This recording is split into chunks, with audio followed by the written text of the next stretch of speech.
عورت کہانی کے اس سیگمنٹ میں آپ کو خوش آمدید۔ میرا نام عائشہ ہے، میں شادی شدہ ہوں اور ماشاءاللہ میری ایک پیاری سی بیٹی ہے۔ یہ میری دوسری شادی ہے۔ پہلی شادی کسی وجہ سے نہ چل سکی، لیکن دوسری شادی میں بھی ایک لمحہ سکون کا میسر نہیں آیا۔ کہنے کو میں ایک بہت بڑے گھر کی لڑکی ہوں، میرے والدین بہت پیسے والے ہیں اور کبھی کسی چیز کی کمی دیکھنے کو نہیں ملی۔ ساری خواہشیں وقت سے پہلے اور ضرورت سے زیادہ پوری ہوئی ہیں، مگر سچ کہا ہے کسی نے، خوشیاں پیسوں سے نہیں خریدی جا سکتی۔ میری پہلی شادی سے طلاق کے بعد میں نے کافی ٹائم اپنے ماں باپ کے گھر گزارا ہے۔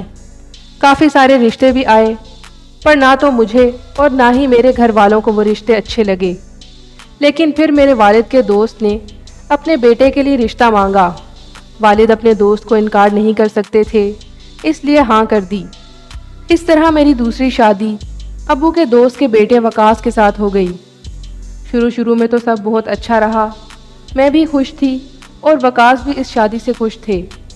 زندگی بہت اچھی گزر رہی تھی، اور پھر شادی کے کچھ عرصے بعد وقاص نے ضد کی کہ میں اس کے کاروبار کے لیے ابو سے پیسے مانگوں۔ پہلے تو مجھے یہ ٹھیک نہ لگا، مگر وقاص روزانہ اسی بات کو لے کر بیٹھ جاتے۔ آخر مجھے ان کی بات ماننا پڑی۔ میں نے اپنے گھر والوں سے بات کی اور انہوں نے وقاص کے کاروبار کے لیے رقم دے دی۔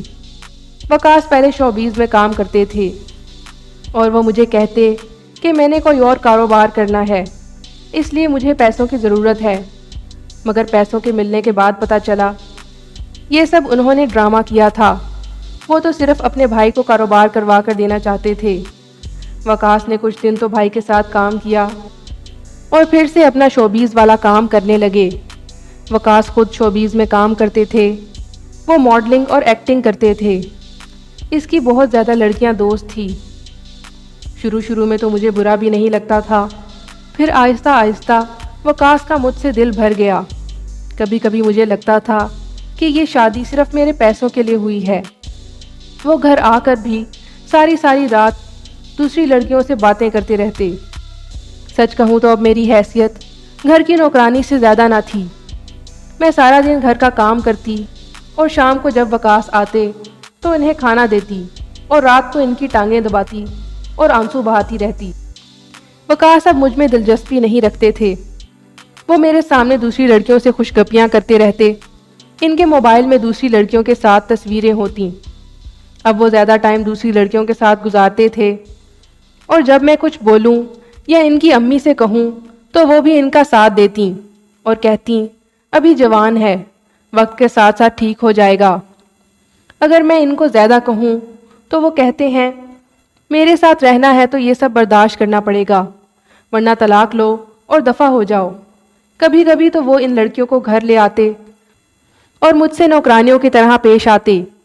آپ سمجھ سکتے ہیں مجھ پہ کیا گزرتی ہوگی جب میرا شوہر میرے کمرے میں میرے سامنے کسی اور عورت کے ساتھ ہنس ہنس کر گپیں لگائے اور میں کچھ کہہ بھی نہ سکوں۔ میں بہت بے بس ہوں۔